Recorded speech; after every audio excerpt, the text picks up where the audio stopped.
தட்ச பிரஜாபதியின் மகளான கத்ரு மற்றும் முனிவர் காசியபர் ஆகியோருக்கு பிறந்த ஆயிரக்கணக்கான பாம்புகளில் ஒருவர் வாசுகி. இவரது சகோதரர் ஆதிசேஷன்.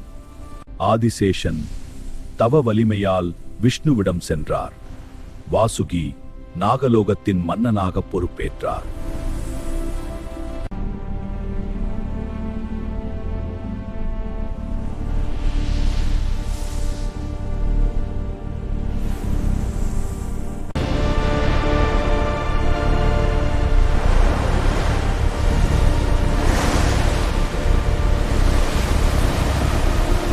வாசுகியின் தலையில் இருக்கும் நாக ரத்தினம் இருளில் சூரியனைப் போல ஒளிரும் என்றும் சொல்லப்படுகிறது. இந்த ரத்தினம் தீராத நோய்களையும் தீர்க்கும் வல்லமை கொண்டது என்பது ஒரு ரகசியம். இதனை பற்றிய முழு விவரங்களும் மற்றும் லிங்கும் வீடியோவிற்கு கீழே உள்ள டிஸ்கிரிப்ஷன் பாக்ஸில் கொடுத்திருக்கிறேன். மறக்காம செக் பண்ணி பாருங்க.